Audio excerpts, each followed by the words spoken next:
बुद्ध पूर्णिमा की शुभकामनाएं देता हूं, बधाई देता हूं। तो सबसे पहले इस तिबड़ा गांव की धरती को नमन करता हूं। तो इसलिए नमन करता हूं सम्मानित साथियों, तिबड़ा गांव के लोगों, तिबड़ा गांव के नौजवानों, इसलिए इस धरती को नमन करता हूं क्योंकि जो आप लोगों ने, नौजवान साथियों, जो आप लोगों ने बाबा साहब डॉक्टर भीमराव अम्बेडकर के पार पर कब्जा करके इतिहास रचने का काम किया है, ये आप लोगों ने इतिहास रचने का काम नहीं किया, आने वाली पीढ़ी के लिए इतिहास रचने का काम किया है। जो बच्चे आएंगे, जो भी इस दुनिया में नहीं आए, क्योंकि हम जो एक पीढ़ी चल रही है 1995 में से इस पार्क का जब प्रस्ताव हुआ था, 1995 में इस पार्क का प्रस्ताव हुआ था और 1995 से अब तक इस तिबड़ा गांव के नौजवान और इस तिबड़ा गांव के मेरे बुजुर्ग तहसील के चक्कर काट के परेशान हो गए, लेकिन इन्हें कब्जा नहीं दिया प्रशासन ने। मेरे दोस्तों, हमारे बीच बुजुर्ग जगदीप प्रधान जी बैठे हुए हैं, सलेम भाई है, रामवीर भाई है, कमल भाई है, बहुत सारे लोग हैं, सभी के नाम जानता हूं। तिबड़े गांव के लोगों, आपके जज्बे को इसलिए सलाम करता हूं क्योंकि मैंने कई बार देखा भरी ठंड में, मैं सो के भी नहीं उठा था और भरी ठंड में नीचे से घंटी बजी, मैंने ऊपर से देखा तो तिबड़े गांव के लोग इस पार्क की समस्या को लेकर मेरे पास खड़े हुए, इसलिए नमन करता हूं। मैं हमेशा आप लोगों के बीच खड़ा रहा, इस पार्क के कब्जा दिलाने में जहां आप लोगों ने मुझे याद किया, चाहे तहसील की बात हो चाहे तिबड़ा की बात हो, ऐसे हमेशा खड़ा रहा। 2 मिनट में बात खत्म करूंगा, हो सकता थोड़ी ज्यादा ले लूं, क्षमा करें। मेरे दोस्तों, यहां प्रशासन के लोग आए, जब प्रशासन के लोग आए तो यहां झगड़े की जो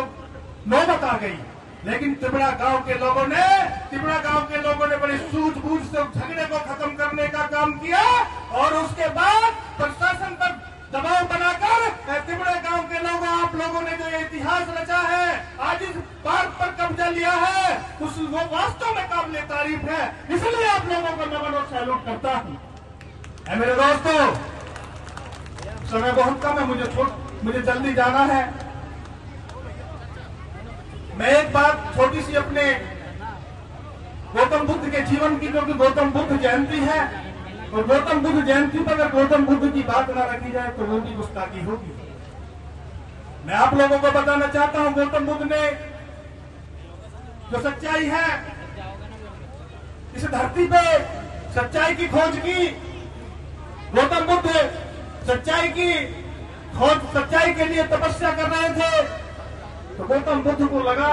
5-7 दिन 8 दिन उन्होंने तपस्या की, उनका शरीर थोड़ा थका सा महसूस हुआ। गौतम बुद्ध उठे, यार ठीक है, इस जमीन पर कुछ है नहीं, सच्चाई की खोज बाद में करेंगे। लेकिन गौतम बुद्ध फिर आगे चले तो एक चिड़िया एक नदी में से, तालाब में से पानी निकाल के वो बार बार बाहर गिर रही थी, तालाब में से पानी निकाल के अपनी चोंच से बाहर गिर रही थी। तो गौतम बुद्ध ने चिड़िया से कहा कि इस तालाब को आप कैसे खाली कर सकते हो, आखिर क्या बात है, आपको क्या परेशानी है जो आप तालाब में से चोंच से पानी भर भर के बाहर निकाल रही हो। तो उस चिड़िया ने कहा, गौतम बुद्ध जी,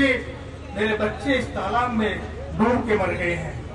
मेरे बच्चे इस तालाब में डूब के, मेरे बच्चों का शव नहीं मिल रहा है, तो मैं इस अपनी चोंच से प्रयास कर रही हूँ कि इस तालाब को खत्म करने का काम करूं, इसे जो अपनी चोंच में पानी निकाल के कम से कम प्रयास तो कर सकती हूँ। तो उस चिड़िया से बुद्ध भगवान ने सबक लिया कि अगर ये चिड़िया इतना प्रयास कर सकती है तो मैं भी सच्चाई की खोज करूंगा। और बुद्ध भगवान जी बैठ गए सच्चाई की खोज करने के लिए। या सभी राजनीतिक मंच के लोग बैठे हुए हैं, मैं कह नहीं पाऊंगा क्योंकि आप लोग सब समझते हैं कि गौतम बुद्ध ने किस चीज की सच्चाई की खोज करी मेरे नौजवान साथियों। और जब गौतम बुद्ध बरगद के पेड़ के नीचे बैठे तो गौतम बुद्ध ने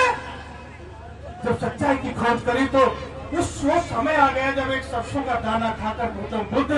उस बरगद के पेड़ के नीचे बैठे थे। ऐ मेरे नौजवान साथियों, गौतम बुद्ध ने सच्चाई की खोज करी और गौतम बुद्ध ने ये जाना कि इस जमीन पे अगर कुछ है तो कर्म है, इस जमीन पे अगर कर्म करोगे तो वही सब कुछ है, इस जमीन पे कोई कुछ नहीं है। मैं कह नहीं सकता इस राजनीतिक मंच से। मेरे दोस्तों, अभी वो हमारे पूर्व वक्ता बता रहे थे, बाबा साहब डॉक्टर भीमराव अम्बेडकर ने वोट का अधिकार दिया। मेरे नौजवान